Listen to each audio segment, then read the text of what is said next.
할렐루야. 반갑습니다. 몇 년 만에 여러분들을 만나게 되었습니다. 저희가 그동안에 교회를 건축했습니다.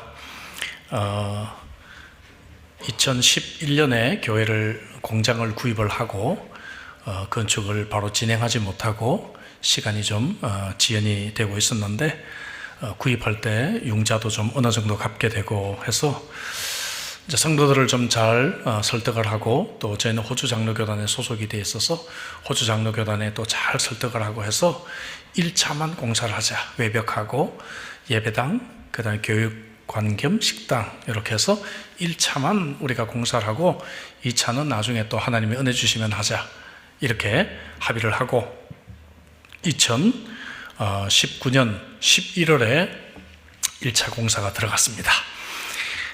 어려운 가운데, 이민교회 다 어렵잖아요. 그래서 어려운 가운데 이제 교회 건축이 시작이 되어서 데몰루션을 이제 거의 끝나고 철거 공사가 끝나니까 2020년 2월이 되었어요. 그때 뭐가 왔죠? 코로나. 코로나가 시작이 됐어요. 아이고, 참 어렵더라고요. 성도들은 눈에 보이지 않지. 추가 공사는 자꾸만 늘어나죠. 100만 불 추가가 또 더 늘어나는데 200만 불 가지고 시작했다가 성도들은 보지 못하니까 뭐가 일어나고 있는지 잘 알지도 못하죠. 너무 힘이 들더라고요. 그래서 우리 호주 장로교단 이 제너럴 매니저에게 제가 전화를 했습니다. 제프, 나 좀 살려줘. 그러더니 얼마가 더 필요하냐고. 그래서 나 100만 불이 더 필요해. 총에서 150만 불을 융자를 해줬는데, 이 총에서 130만 불을 더 추가로 융자를 해줬습니다. 그래서 어려운 가운데 힘들게 이제 1차 완공을 앞두고 있었는데, 이 빌더가 한국분이세요. 한국분이신데 처음 공사를 시작할 때 이 목사님은 분명히 2차까지 바로 할 거다 생각을 하고요, 1차는 이윤을 거의 보지 않게 자기가 견적을 내서 다른 호주 업체들보다도 거의 100만 불 가까이 싸게 견적을 한 거예요. 그래서 우리가 이제 그 회사를 하게 된 거죠. 그리고 2차에서 이제 조금 이윤을 좀 보겠다 이렇게 생각을 하고요, 1차 공사할 때 아예 2차에 필요한 자재까지 한꺼번에 다 이제 오다를 해가지고 2차 공사할 지역에다가 다 쌓아놨어요, 자재를. 근데 이제 우리는 코로나 이 시기에 간신히 1차를 마치고 있었으니까 어느 날 저한테 오더니, 목사님 2차 공사 안 하면 저는 망합니다, 그러시는 거예요. 그래서 아이고 사장님, 우리도 하고 싶은데 우리 형편이 이렇지 않습니까? 근데 기적이 일어났습니다. 우리 회사 건너편에 인도 그 회사가 있는데, 그 음식 그 홀세일러예요. 음식 도매상이죠. 어느 날 저한테 연락이 와서 빌드를 좀 소개해달라 그러더라고요. 그래서 소개를 해주고, 공사를 잘하냐? 공사는 참 잘한다. 그랬더니 이 빌더가 그 업체에 가가지고 견적을 냈는데 수주를 하게 됩니다. 근데 시작부터가 우리 교회 2배. 그래서 4.5 밀리언으로 시작을 해서 지금 10 밀리언 공사를 하게 됐어요. 와, 그러니까요, 그냥 돈도 제깍제깍 주고 규모도 커지고. 그래서 어느 날 이제 제가 목회자 축구팀 데리고 그 축구 대회에 출전을 했는데, 그분은 다른 팀 이제 선수로 출전을 해서 우리 같이 이제 시합을 하게 됐는데, 축구장에서 서로 몸을 막 풀고 있는데 갑자기 저한테 오더니, 목사님 공사 마저 하시죠, 그러는 거예요. 그래서 사장님, 우리 하고 싶은데 돈이 없지 않습니까? 그랬더니 제가 지금 인도 회사에서 돈을 제깍제깍 받아서 캐시플로가 되니까, 목사님 지금 남은 공사가 2차 한 60만 불, 또 아래층 복구 공사, 그 다음에 주차장 진입로 콘크리트 공사 다 합치면 한 완공까지 120만 불 정도가 남았는데, 제가 그냥 재료값만 받고 한 60만 불에 먼저 지어드리겠습니다. 그러니까 나중에 한 2년 3년 있다가 교회가 갚아주십시오 그러더라고요. 할렐루야. 이런 일이 생겨요. 이런 일이, 상상이나 여러분 했겠습니까? 그 자기가 완공시켜버렸어요, 그냥. 제가 완공시켰어요. 그리고는 이제 2년 3년 있다가 갚으라고 했는데 이제 금년이 3년째 기도하고 있습니다. 주님 50만 불을 주시옵소서 기도하고 있어요. 제가 코로나 직전에 LA 왔었는데요. 그때 여기 사역하셨던 장철 목사님이 이제 저하고 친구입니다. 대학교. 그래가지고 잠깐 이제 뵀는데, 목사님, 내가 이제 비행기 한 대만 팔면 그 100만 불 아무것도 아니니까 걱정하지 말라요. 예. 그 말이 위로가 되더라고요. 돈이 없을 때, 이거 어떡하지 하다가, 그래, 장철 목사님 비행기 한 대 팔면 돼. 예, 아직도 비행기 못 파셨어요, 그거는. 예. 근데 어쨌든 그게 위로가 돼가지고, 위기를 넘기고 했습니다. 교회 이제 완공이 가까워지면서 제가 입버릇처럼 제 아내한테, 여보, 완공되면 내가 2달만 좀 쉬고 싶어. 2달만 쉬고 싶어. 예. 입버릇처럼 했는데 2021년 10월 22일이 완공일이었습니다. 금요일이. 그날 제 아내에게 사고가 생겼습니다. 이제 코로나 때라 교인들이 교회를 못 오니까 이 큰 건물을 제 아내가 뛰어다니면서 청소하고 화단 관리하고 하다가 저녁 때 어두컴컴할 때 교회 계단에서 급하게 뛰어내려오다가 발을 흩디디고 굴러떨어졌습니다. 바닥에 콘크리트까지 그 높은 데서 굴러떨어져서 머리를 심하게 부딪히고 이제 뇌출혈을 일으키게 된 거죠. 그때 저는 다른 약속이 있어서 교회 주차장에서 차를 몰고 막 나가는데 쿵 하는 소리를 들었어요. 새가 떨어졌는가? 호주는 뭐 그런 일이 많으니까. 그래서 빨리 가자. 약속도 늦었는데, 그리고 브레이크에서 발을 뗐다가 느낌이 이상해요. 저는 느낌파가 아니거든요, 원래. 근데 느낌이 이상해요. 그래서 다시 브레이크를 밟고 차를 세우고 뭔지 한번 확인하고 가자. 그러고 내렸는데 제 아내가 쓰러져 있는 것이죠. 제가 그때 발견 못했으면 제 아내는 거기서 4시간 동안 방치가 되고 골든타임을 놓칩니다. 하나님이 저를 세우신 거죠. 그래서 빨리 응급실로 옮기게 되었고, 이제 응급실에서 금요일 밤 12시니까 토요일 새벽이 가까우는 시간에 응급 뇌수술, 개두술이라고 해서 머리를 여는 개두술을 받게 됩니다. 이제 수술까지 하니까 괜찮겠지 했는데 2시간이면 된다는 수술이 나오지를 않아요. 2시 한 반쯤, 새벽 2시 반쯤 됐는데 중국계 간호사 2명이 저를 찾더니 미스터 류? 그러더라고요. 예, 그랬더니 잠깐 저쪽으로 둘이 가더니 눈물을 닦아요. 그랬더니 다시 마음을 진정하고 오더니 자기들은 1차 수술이 끝나면 아내를 좀 닦아주라고 이제 해서 와 있는데 1차 수술에서 너무 안 돼서 2차 수술을 다시 들어갔다고 얘기를 해주더라고요. 그때 이제 이게 심각하구나. 심각한 상황이구나. 2차 수술을 마치고 의사가 나왔는데 굿뉴스를 가지고 나오지를 못했습니다. 피가 너무 많이 나왔고 피가 아직 멈추지를 않는다. 뇌에서 또 뇌압이 너무 높다. 그러면서 내가 할 수 있는 일은 다 한 것 같은데 그 다음에 Do you have any family? 이런 무슨 말인지 아시죠? 가족이 있냐? 그러더라고요. 그래서 결혼한 딸이 한국에 지금 살고 있다 그러더니 한 50 정도 된 호주 여자 의사인데 저한테 그러더라고요. You better call him now. 그러더라고요. 예? 지금 전화하는 게 좋겠다. 그러는 거예요. 그래서 한국은 지금 새벽 2시 반이다 그랬더니 쓴웃음을 지으면서 You better call him now. 그러는 거예요. 예? 예. 지금 전화하는 게 좋을 거야. 그러는 거예요. 그러더니 자기가 집에 가려고 하다가 한 번만 더 체크하고 가겠다 그러더니 중환자실에 들어갔다 나오더니 또 막 뛰기 시작합니다. 빨리 수술실로 빨리 그러면서 수술실로 들어가서 다시 응급 뇌수술 3차 수술을 바로 진행하게 되었습니다. 3차 수술을 하고 나왔는데도 여전히 굿뉴스가 아니에요. 피가 멈추지 않는다. 뇌압이 너무 높다. 그러면서 이제 정말 내가 할 수 있는 일은 다 했다. 그러면서 중환자실에 놓고 자기는 집으로 갔습니다. 3차 수술이 끝나고 이제 한국에 있는 사위에게 전화를 했습니다.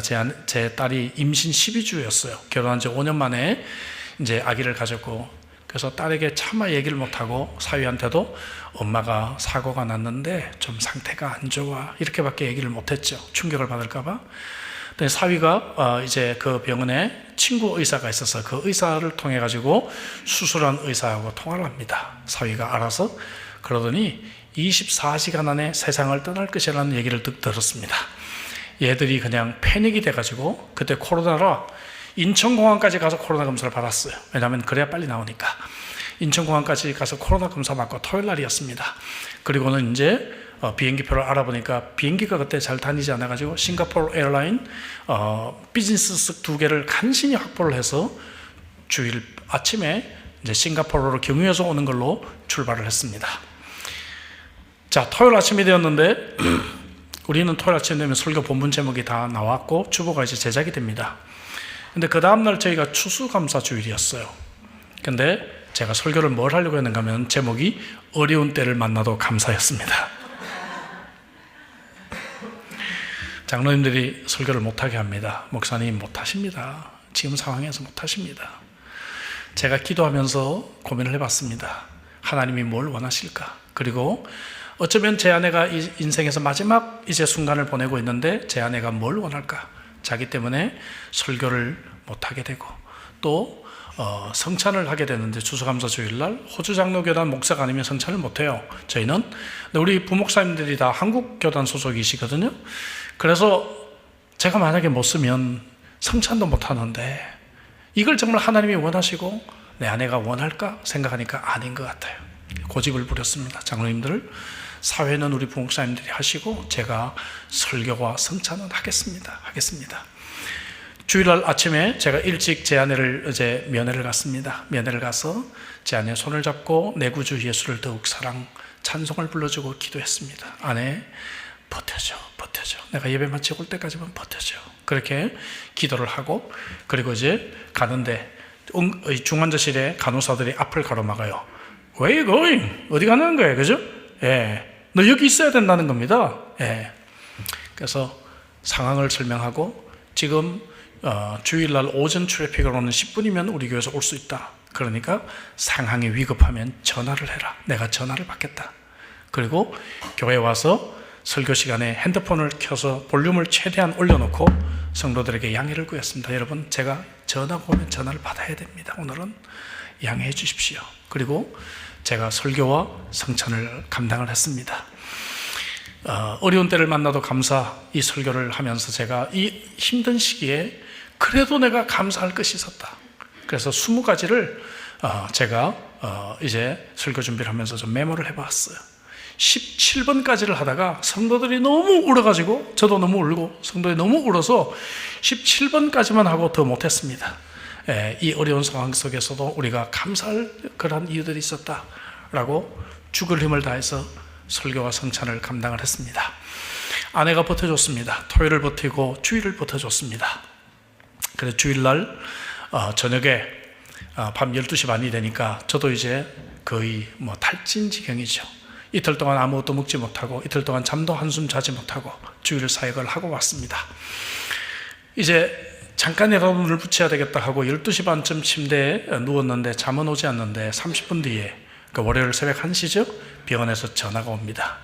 뇌압이 너무 높아서 한 번만 더 수술을 하기로 했다 하는 거예요. 그 전화를 받고 병원으로 다시 달려가는데 눈물이 앞을 가리죠. 그리고 이제는 살려달라는 기도가 나오지 않고 이런 기도가 나오더라고요. 하나님이 정말 데려가셔야 되겠으면 테이블 데스 나지 않고 수술하다가 죽지 않고 다시 저한테 와서 제 품에서 하나님 데려가 주세요. 그 기도밖에 나오지가 않더라고요. 싱가포르까지 와 있는 제 딸에게 문자를 몇 번 썼다가 지웠다 하다가 이렇게 보냈습니다. 가나야, 엄마를 하나님께 맡겨드리자. 그러니까 제 딸도 알았더라고요. 그 다음 메시지는 뭐겠어요? 하나님이 엄마를 데려가셨다. 예, 자기도 그걸 다 알고 있었더라고요. 그래서 엄청 싱가포르에서 이제 스탠바이 하면서 엄청 울고 그러면서 이제 병원에 도착을 했는데 이제 제 마음은 거의 절망적이었죠. 아내가 하나님 불러가시면 나는 어떻게 살까? 목회도 못할 것 같고 호주도 못 살 것 같고 나를 알지 못하는 저 강원도 어느 시골에 가서 아이들이나 가르치면서 남은 여생을 살아야 되는 건 아닌가 이런 생각도 들고 그런 가운데 너무너무 절망적인 상황으로 이제 엘리베이터를 기다리고 있는데 갑자기 제게 용기가 생겼어요. 어떤 용기가 생겼는가 하면은 토요일 날 제가 너무 힘들어서 제 핸드폰에 있는 사람들을 무작위로 카톡방에 막 초청을 해가지고요, 단톡방을 하나 만들고 내가 지금 이런 상황이니까 기도를 해달라고 부탁을 했는데 그분들이 또 저를 아는 사람들을 또 막 초청을 해서 순식간에 200여 명이 카톡방에 모이게 됐는데, 거기 뭐 대형교회 목사님들, 선교사님들 뭐 많이 있잖아요. 예. 그 제가 엘리베이터 앞에서 갑자기 하나님이 그런 마음을 주시는 거예요. 전 세계에서 적어도 한 15만 명 정도가 제 아내를 위해 기도하고 있더라고요. 여기 LA 사랑의 교회 우리 김정기 권사님, 김기순 목사님, 제가 50년 지기 아닙니까? 예? 김정기 권사님 그 연세에 금식기도 하셨어요. 금식기도 그 연세에. 예? 이렇게 많은 사람들이 기도하는데 하나님이 이 많은 사람의 기도를 외면하실 수가 있단 말입니까? 어떻게 하나님이 이 많은 사람의 기도를 외면하실 수가 있겠습니까? 그 생각을 하니까 용기가 생기더라고요. 용기가. 그래. 그리고 이제 4차 수술이 끝났는데 의사가 처음으로 굿 뉴스를 가지고 나왔습니다. 피가 멈췄다는 거예요. 그리고 4차 수술을 하는 동안은 제 아내가 버텨줬다는 것입니다. 그리고 4차 수술을 하려고 뚜껑을 열었는데 이틀 동안 병원에 한 건 아무것도 없어요. 근데 뚜껑을 열었는데 상태가 너무 좋아졌다는 거예요. 그러면서 I don't know what happened 뭐 이러면서 이제 여자분이시니까 무슨 일이 벌어졌는지 모르겠는데 상태가 너무 좋아가지고 자기들이 신원조회를 다시 했대요. 이 환자가 맞는지. 자기가 3번이나 머리를 열었던 환자 아니에요?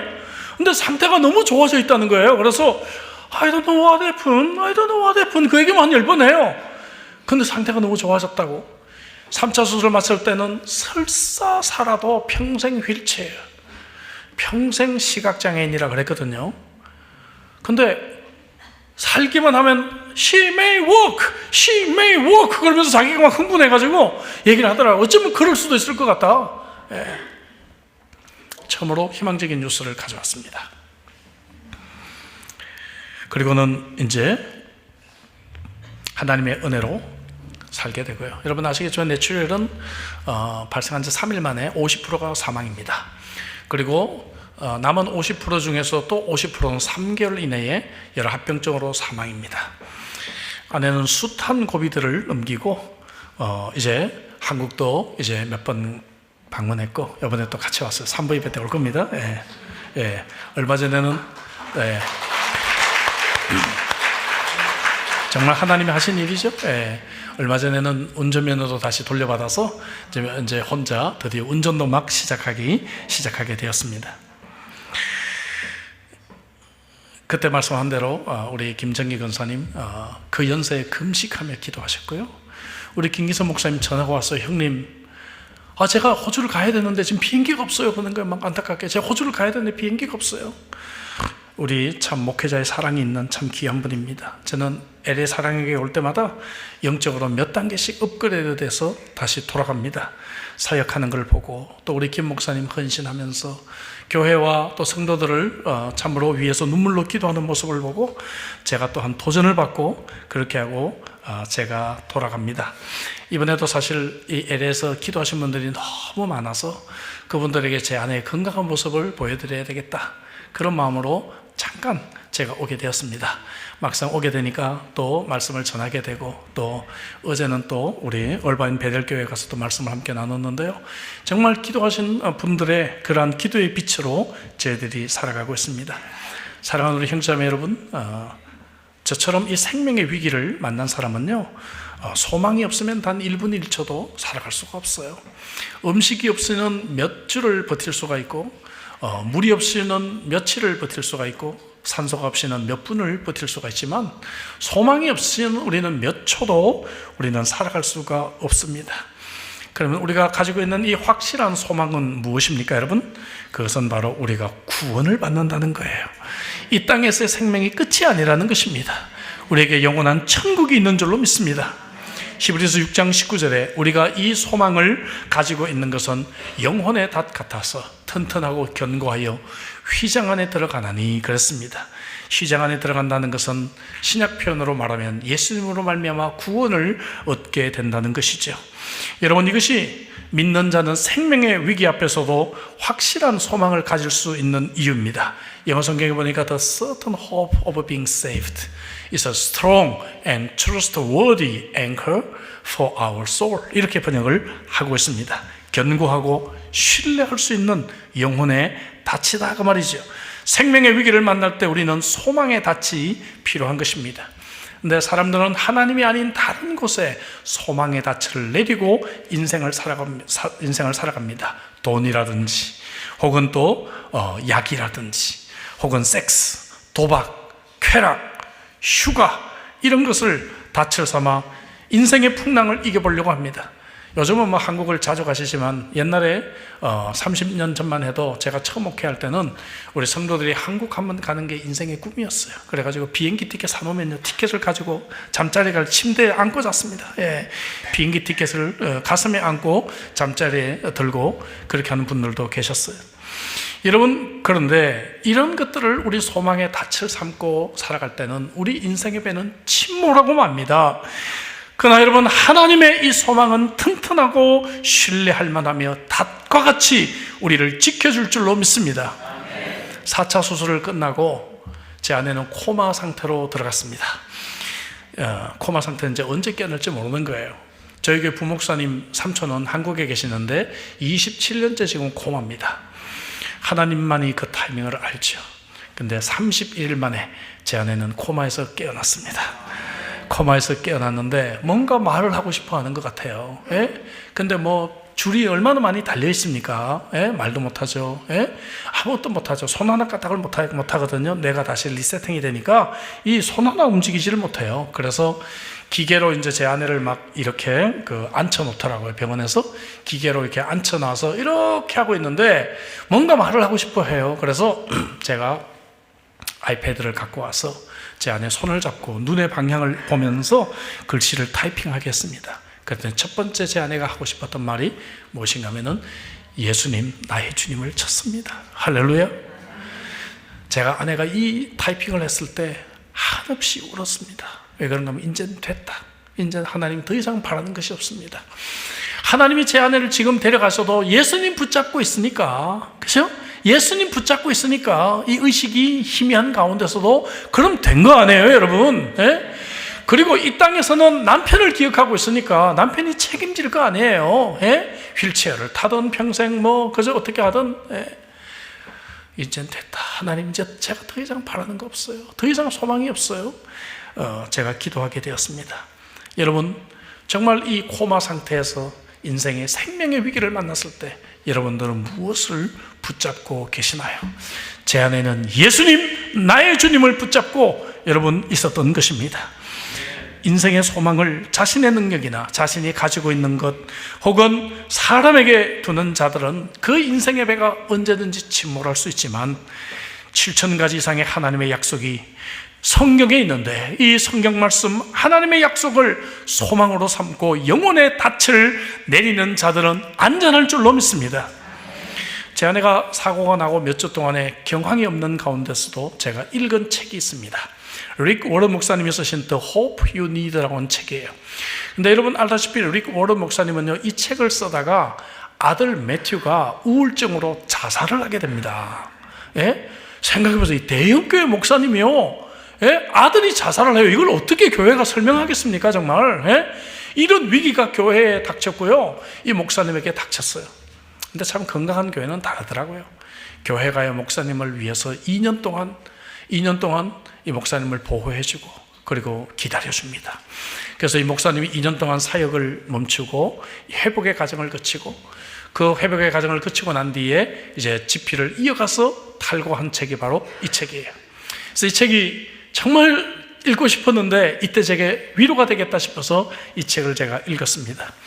릭 워런 목사님은 이 책에서 오늘날 사람들이 낙심하는 가장 큰 이유를 10가지를 소개를 하면서 주님이 가르치신 기도, 오늘 우리가 읽은 이 본문이죠, 이 말씀으로 소망의 열쇠를 해석하고 있습니다. 시간 관계상 제가 7가지만 그 포인트를 인용을 하고 그리고 하나님의 말씀과 제 간증을 포함해서 말씀을 이어가려고 합니다. 먼저 사람들이 낙심하는 가장 큰 이유는 고독하기 때문에 그렇다는 것입니다. 군중 속에 있지만 우리는 외롭습니다. 얼마나 외로운 늑대들이 많은 세상입니까? 특별히 이 디지털 사회에 우리는 핸드폰 앞에 있으면서 그러면서 우리는 외로움을 느끼고 있습니다. 그래서 오늘 본문에 주님이 가르쳐준 기도는 이렇게 시작합니다. 마태복음 6장 9절 상반절을 보니까 하늘에 계신 우리 아버지여 그럽니다. 여러분 1인칭 우리의 아버지십니다. 하늘에 계신 하나님은 바로 나의 아버지시고 우리의 아버지시라고 하는 것이죠. 그 하나님은 결코 나를 포기하신 적이 없고 그 하나님은 나를 사랑하시는 하나님이십니다. 요한복음 14장 18절에 고아와 같이 우리를 버려두지 아니하시겠다고 약속하신 하나님이십니다. 우리 가까이 계시고 우리가 위기를 만났을 때, 인생의 고난을 만났을 때 우리를 위로하시고 우리를 돌보시는 그 바로 하나님이 나의 아버지시기 때문에 우리는 소망을 다시 가질 수가 있는 것입니다. 저는 꿈을 잘 꾸지도 않고요, 꿈을 잘 믿지도 않는 장로교 목사입니다. 근데 말입니다, 그래서 많이 듣던 말 같죠? 그런데 말입니다, 아내가 이 중환자실에서 사투를 벌이고 있을 때 꿈을 2번을 꾸었어요. 하루는 아내가 왼쪽 눈도 살짝 뜨고 발끝도 조금 움직이는 것 같아서 와, 세상을 다 가진 것 같은 그런 기쁨이 제게 찾아왔어요. 근데 그 다음 날은 또 미동조차 없는 거예요. 그러니까 너무 낙심이 되고 절망이 되더라고요.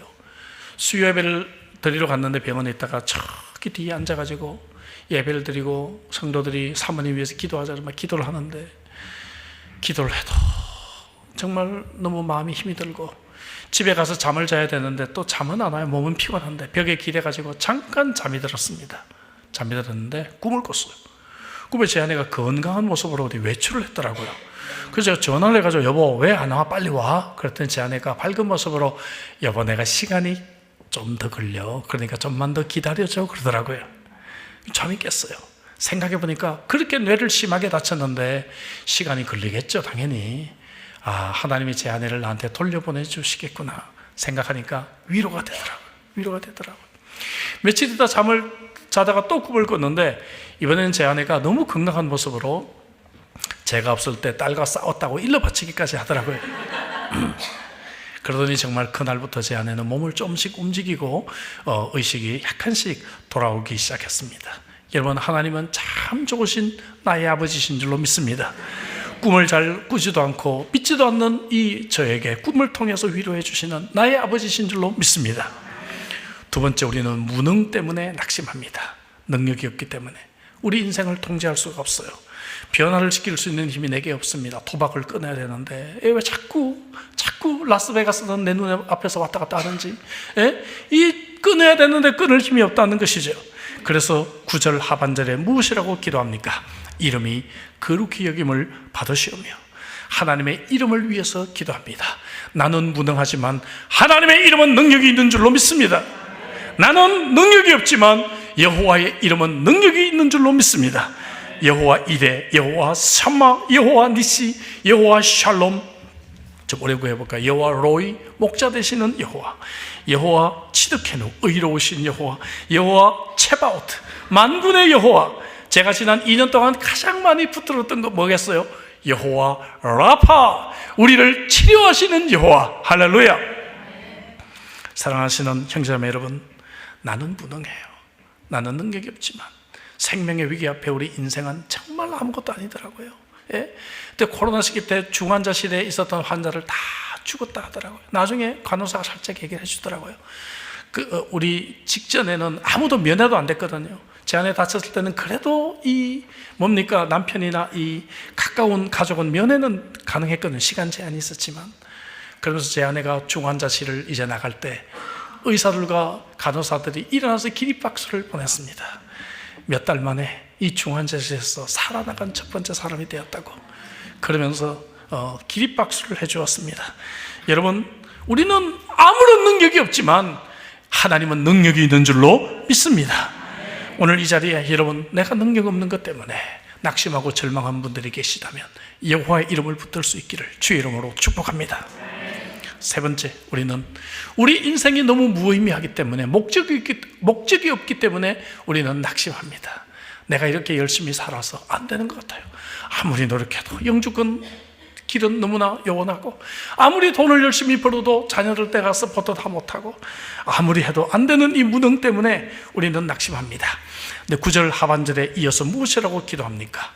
9절 10절이죠. 10절 보니까 나라가 임하시오며 라고 기도합니다.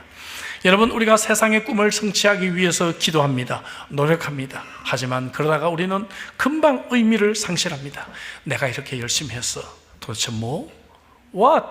So what? 이런 질문들을 우리가 하게 되는 것이죠. 그러나 여러분, 하나님의 나라는 영원한 의미가 있는 줄로 믿습니다. 하나님의 나라는 정말 우리의 실패와 우리의 죄악까지도 하나님은 선으로 바꾸시기 때문에 하나님은 그 나라를 만들어 가고 계십니다. 우리가 잘 아는 로마서 8장 28절 여러분 외우는 분도 계시죠? 다 같이 해볼까요? 다 같이 우리가 알거니와 하나님을 사랑하는 자 곧 그의 뜻대로 부르심을 입은 자들에게는 모든 것이 합력하여 선을 이루느니라. 할렐루야. 아내가 의식이 왔다 갔다 하면서 돌아왔을 때 그때 제 아내한테 기도 제목을 살짝 물어봤습니다. 그리고 이제 손가락에 힘이 없어서 글씨를 거의 못 쓰고 있는데 재활도 할 겸 당신이 한번 써봐 하고 펜을 들려줬어요. 그랬더니 제 아내가 첫 번째 기도 제목이 무엇이었는지 아십니까? 잘 안 보이시죠? 현장감을 위해서 제가 그냥 그대로 올렸는데요. 비전센터를 빨리 완공시켜 주세요. 비전센터를 빨리 완공시켜 주세요. 여러분, 이 사고를 당한 사람은 단기 기억 상실이 와요. 그래서 제 아내가 사고 나기 한 2달 전부터 사고 후에 6개월 정도의 기억력이 사라졌어요. 그러니까 이게 공사가 완공됐는지를 모르고 있는 거예요, 제 아내는. 근데 여러분, 이 생명의 위기 속에서, 코마의 이 속에서도 제 아내가 붙들고 있었던 것은 무엇인가 하면은 빨리 교회 건축을 하나님 완공시켜 주세요. 이걸 붙들고 있었다는 것이죠. 할렐루야. 여러분, 하나님의 나라를 소망으로 삼는 사람은요, 우리가 이 땅에서 절망적인 상황을 만나도 여러분 넘어지지 않습니다. 쓰러지지 않습니다. 그래서 제가 그때는 얘기를 안 하고 일부러 며칠 뒤에 제가 제 아내를 다시 면회 갔을 때 얘기를 해줬어요. 여보, 드디어 우리 교회 건축 공사가 끝났어. 완공됐어. 완공일을 다쳐서 제 아내 알고 있었는데 이 기억력 상실이 왔다 그랬잖아요. 그래서 그때 얘기를 해줬더니 제 아내가 눈을 이렇게 뜨더니 놀래가지고 힘없는 손으로 박수를 치는 거예요. 이렇게 박수를 치더라고요. 힘없는 손으로. 여러분, 그 의식이 왔다 갔다 하는 그 상황 속에서도 오로지 제 아내가 붙들고 있었던 것은 하나님의 나라 교회였던 것입니다. 제가 너무 큰 위로를 받았습니다.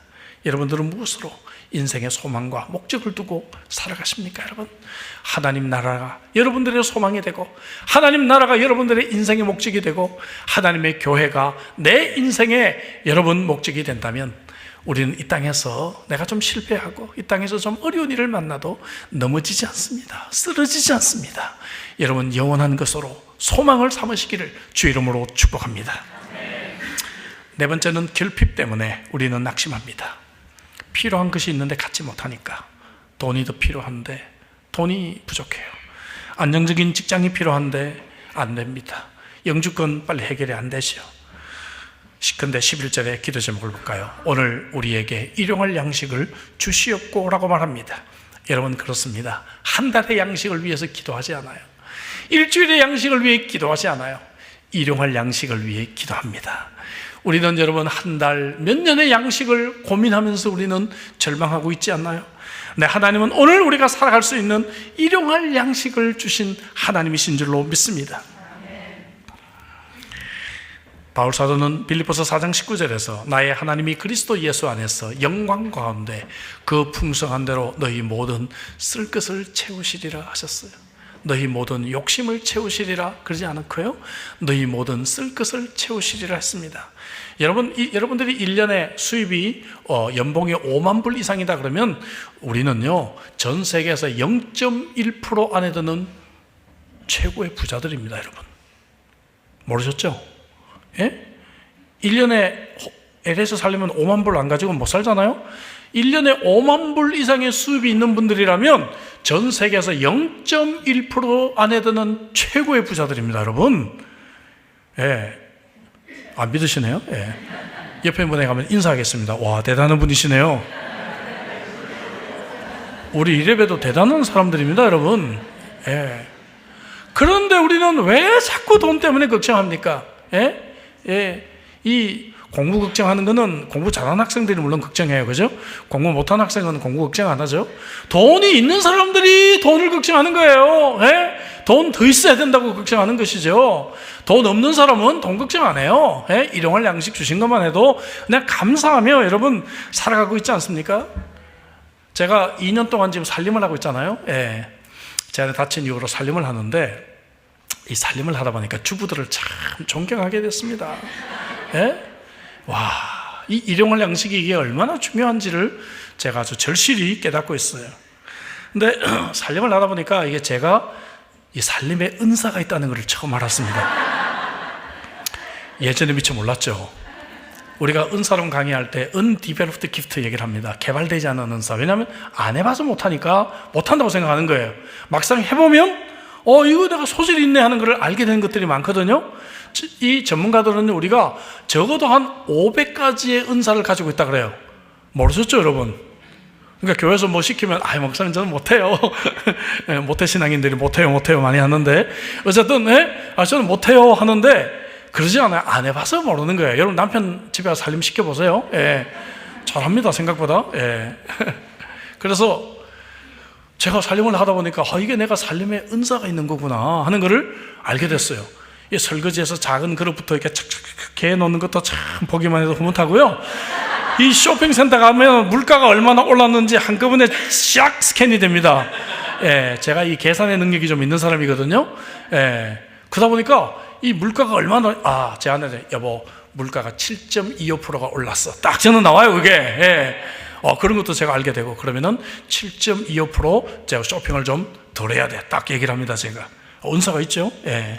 근데 제가 이 살림을 하다 보면 재밌는 거는요. 예배 마치고 저 밖에서 이제 인사하잖아요.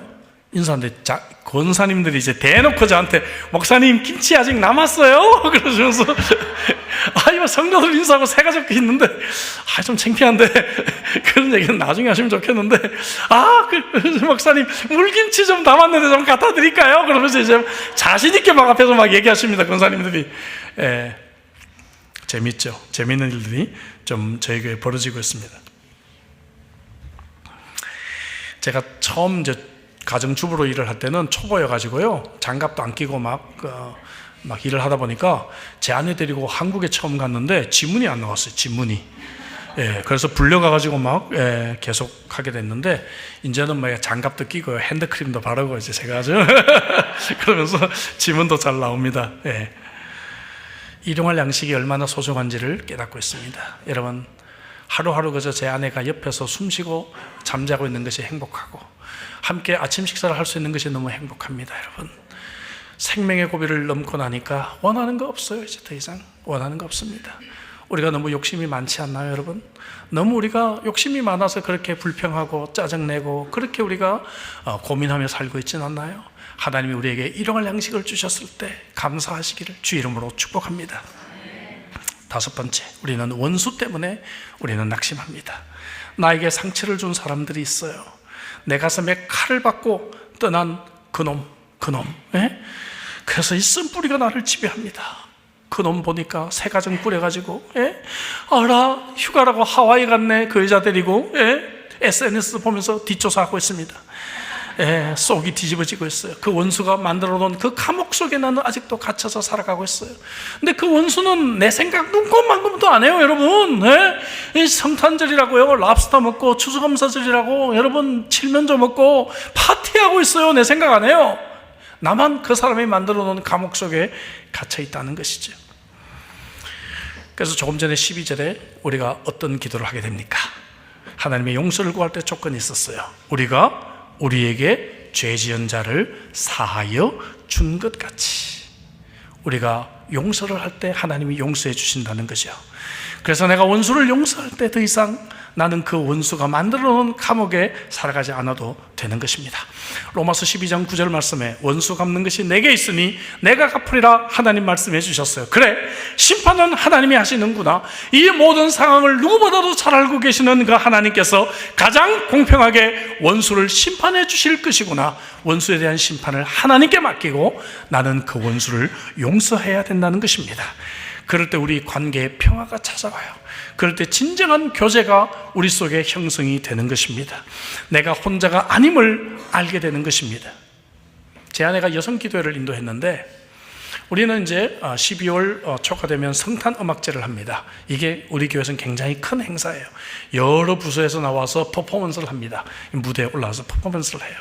그래서 이 성탄절 음악제가 참 중요한데, 여성기도회는 그런 데 나가본 적이 없어요. 뭐 여성들이 뭐 기도하는 거니까. 근데 여성기도회에서 퍼포먼스를 하나 준비해서 무대에 올랐습니다.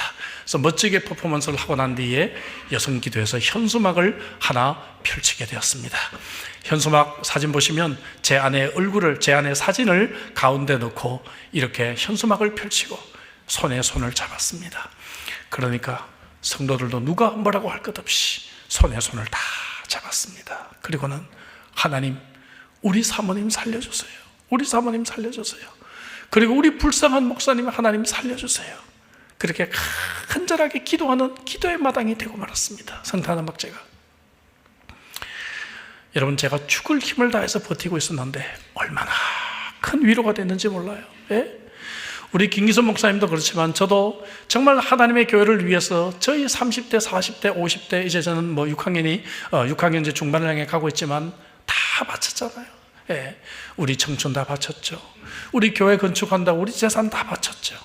그리고 정말 우리 시간 다 바쳤죠. 모든 것 바쳐서 하나님의 교회만 붙들고 여기까지 왔는데, 하나님, so what? 하나님, 제 아내를 이제 데려가십니까? 예?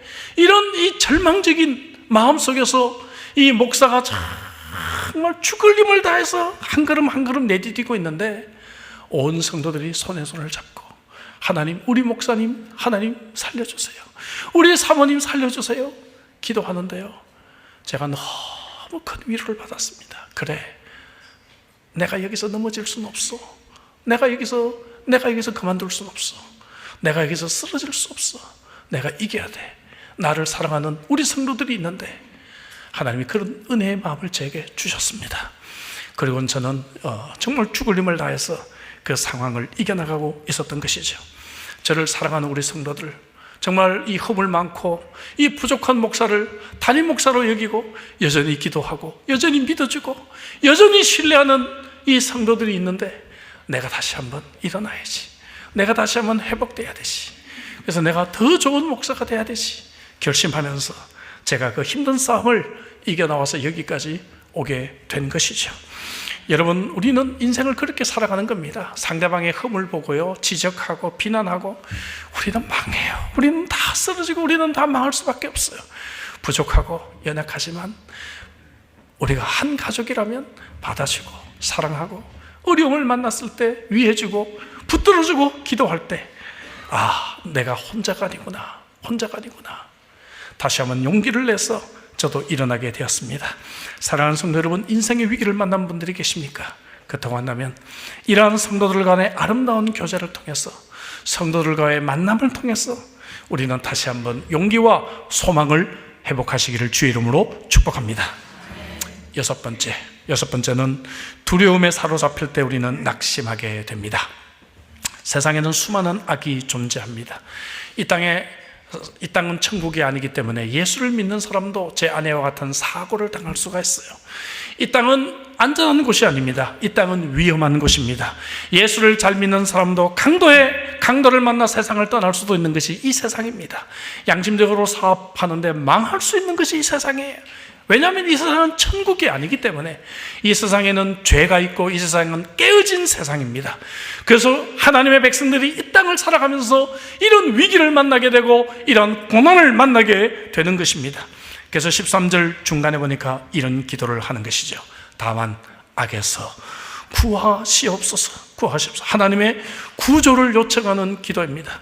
시편 27편 1절에도 여호와는 나의 빛이요 나의 구원이시니 내가 누구를 두려워하리요, 여호와는 내 생명의 능력이시니 내가 누구를 무서워하리요. 여러분, 제가 이 어려운 순간에 건축 3년째 안에 재활 2년, 5년 동안 죽을 고비를 넘기면서 이 어려운 순간을 만날 때마다 제가 가장 붙들었던 말씀이에요. 가장 붙들었던 찬양이 이 구절에서 나온 여호와여 하나님이시여 하나님이시여 주는 나의 하나님이시로다. 이 찬양을 계속 부르면서 이 두려움을 제가 극복해 나왔던 것입니다. 여러분, 오늘도 여러분 두려움이 있는 분들이 계십니까? 하나님이 나의 빛이시고 하나님이 나의 생명의 피난처심을 믿으시기를 주의 이름으로 축복합니다. 마지막 7번째, 우리가 낙심하는 이유는 우리에게 패배감을 주는 절망이 음습하기 때문에 그렇습니다. 그렇게 기도했던 사람이 결국 죽는 경우들을 만나게 됩니다. 모든 것이 끝난 것처럼 보여지고 있습니다. 그래서 13절의 마지막에 어떤 기도를 하게 됩니까? 나라와 권세와 영광이 아버지께 영원히 있사옵나이다. 영원을 사모하는 기도를 하게 되는 것이죠. 이 땅은 어차피 일시적인 것입니다. 우리는 아무리 사랑하는 사람도 하나님의 설사 살려주셔도, 암에서 회복하게 하셔도 조금 더 같이 살다가 우리는 세상을 떠나게 될 것입니다. 이 땅에서 우리는 일시적으로 살아가고 있습니다. 그러나 하나님의 영혼을 사모하는 사람, 하나님의 영혼을 바라보는 사람은 여러분 세상이 줄 수 없는 그러한 소망을 가지게 되는 것입니다. 천국을 한번 생각해 봤어요. 얼마나 기쁩니까? 저는 천국의 소망을 자주 그려봅니다. 계시록 21장 4절에 이렇게 표현합니다. 모든 눈물을 그 눈에서 닦아주시니 다시는 사망이 없고 애통하는 것이나 곡하는 것이나 아픈 것이 다시 있지 아니하리니 처음 것들이 다 지나갔음이로다. 할렐루야. 제가 2000년 시드니 올림픽과 시드니 장애인 올림픽 때 선수촌 채플린을 했습니다. 장애인 올림픽을 할 때 그때 미국의 유명한 장애인 사역자 조니 에릭슨 타다가 방문을 했어요. 사진에 보이는 이분이십니다. 선수촌에서 찍은 사진이. 근데 이분이 와서 사역을 하니까 장애인들이요 수백 명이 몰려옵니다. 장애인 선수들 임원단들이 와가지고요 너무너무 큰 은혜를 받아. 이분이 막 설교하고 성경 공부하면 미어 터집니다. 그런데 이분의 설교와 성경 공부 주제는 딱 한 가지, 천국입니다. 천국에 가면 여러분, 우리가 이 땅에서는 여기 잘라지고 여기 다치고 여기 찢어진 그러한 장애인들이지만 천국에서는 우리가 완전한 몸을 입을 것입니다. 그러면 장애인들이 막 박수를 치고 환호합니다. 제가 너무 깨달았어요. 나는 건강하니까 이런 은혜를 몰랐구나. 제가 제 아내 재활을 2년 동안 하면서 손가락 하나 까딱하지 않는 가운데서 여기까지 오면서 우리가 이처럼 몸을 움직일 수 있는 게 이게 얼마나 축복이고 감사한지를 제가 알지 않았습니까, 여러분? 여러분, 이 장애인들이 천국을 이렇게 소망하는구나, 그들에게 너무 많은 것을 배웠어요. 사랑하는 성도 여러분, 천국을 소망하시기를 주의 이름으로 축복합니다. 이 땅에서 하나님이 아무리 축복을 해주셔도 풀리지 않는 수수께끼가 있을 수가 있어요. 천국 가면 주님에게 물어보고 싶은 질문들이 있을 수가 있습니다. 이 땅에서 해결되지 않은 모습들이 있어요. 영원히 해결되지 않은 채로 이 땅을 끝내야 될 문제들이 우리 인생에 찾아옵니다. 괜찮아요. 일시적인 겁니다. 영혼을 붙잡는 사람은 소망이 있습니다. 그러면 소망이 있는 자는 어떻게 살아야 할까요? 오늘 설교의 서론 히브리서 6장 말씀을 읽었습니다. 아브라함에게 약속하신 이야기예요. 근데 10절, 11절 소망이 있는 자의 삶에 대해 이렇게 권고합니다. 같이 우리 큰 소리로 한번 읽어보겠습니다. 다 같이.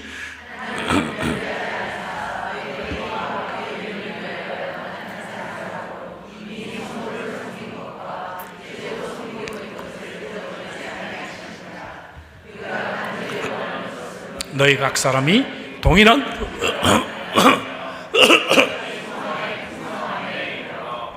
여러분, 이제도 섬기고 또 섬기고 동일한 부지런으로 끝까지 소망으로 섬기라고 우리들에게 권고하고 있습니다.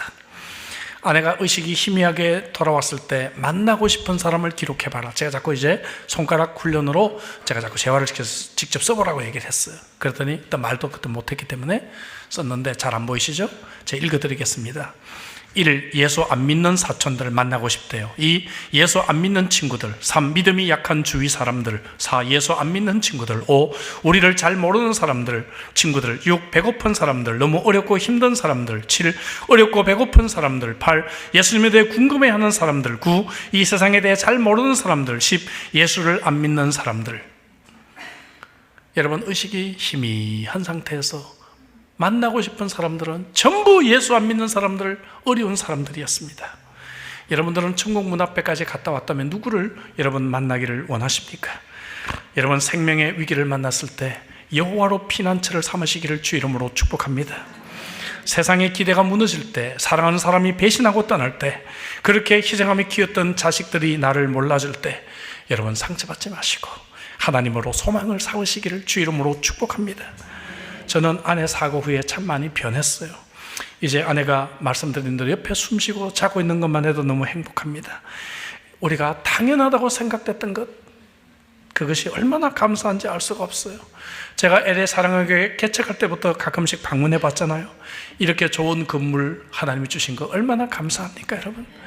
우리 교회 떠나신 분들, 그때 건축한다고 떠나고 개척교회 때 떠나고 큰 교회 간다고 떠났던 분들, 그래서 참 감사한 게 떠나보니까 시드니 리버티 교회가 좋더라, 그런 얘기 해주니까 참 좋더라고요. 우리는 당연할 때는 이게 감사한 줄 모르고 불평이 많아요. 근데 여러분, 당연한 게 아니에요. 이게 하나님의 은혜입니다. 여러분, 하나님의 은혜 때문에 우리가 지금 이만큼 누리고 살고 있는 것입니다. 근래 여러분, 제가 보니까 담임 목사 몇 년 하다가 힘들다고 다 도망가요. 옛날하고 달리 담임 목사들이요, 목회 안 하면 더 돈 잘 벌잖아요, 요즘은. 그죠?